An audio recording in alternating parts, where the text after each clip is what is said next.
नमस्कार दोस्तों, आज के हमारे इस वीडियो में हम आपके लिए पौष मास की संकष्टी चतुर्थी की व्रत कथा लेकर आए हैं।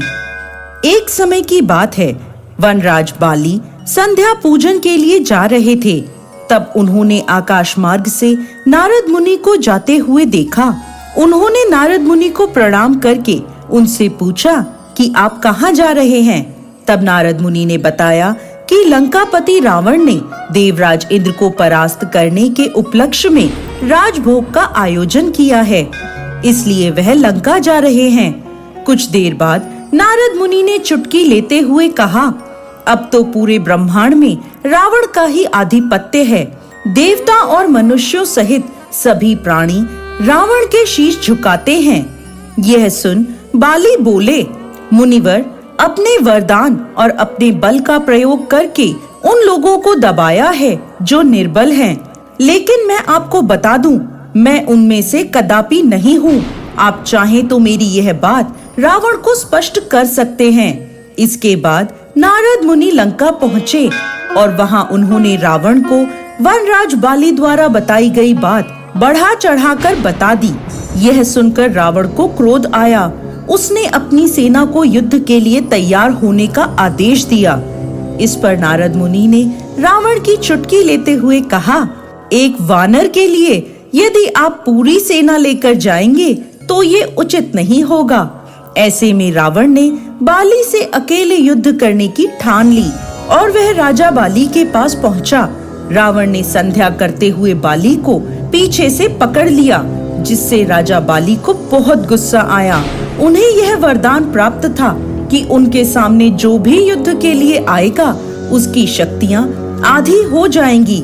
ऐसे वरदान के प्रताप से उन्होंने रावण को अपनी बाजू में दबा लिया और समुद्र के चारों ओर परिक्रमा करने लगे। रावण ने राजा बाली के चंगुल से छूटने का बहुत प्रयास किया, परंतु उसे सफलता नहीं मिली। अपनी संध्या की पूजा खत्म होने तक राजा बाली ने रावण को बाजू में ही दबाए रखा। इसके बाद वो रावण को अपनी बगल में दबाए दबाए किष्किंधा नगरी ले गए और अपने पुत्र अंगद को रावण खेलने के लिए खिलौने के रूप में दे दिया। राजा बाली का पुत्र अंगद रावण को खिलौना समझकर रस्सी से बांधकर इधर उधर घुमाने लगा, जिससे रावण को बहुत कष्ट हुआ और दुख प्राप्त हुआ। दुखी होकर रावण ने अपने पितामह पुलस्त्य मुनि को याद किया। रावण की इस दशा को देखकर पुलस्त्य मुनि ने विचार किया कि रावण की यह दशा अभिमानवश हुई है। अभिमान करने से देव, असुर, मनुष्य सभी की यही गति होती है। तब पुलस्त्य मुनि ने रावण से पूछा, तुमने मुझे क्यों याद किया है? रावण बोला, हे पितामह, मैं बहुत दुखी हूँ। यहाँ नगरवासी मुझे धिक्कारते हैं, आप मेरी रक्षा करें।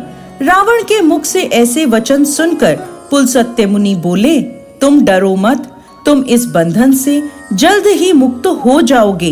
तुम विघ्न विनाशक श्री गणेश का व्रत करो। पूर्व काल में वृत्तासुर की हत्या से छुटकारा पाने के लिए इंद्र ने इस व्रत को किया था, इसलिए तुम भी संकष्टी चतुर्थी के व्रत को करो। पुलस्त्य मुनि द्वारा कहे जाने पर रावण ने भक्ति पूर्वक संकष्टी चतुर्थी के व्रत को किया और उसने उस बंधन से मुक्त होकर अपने राज्य को पुनः प्राप्त किया।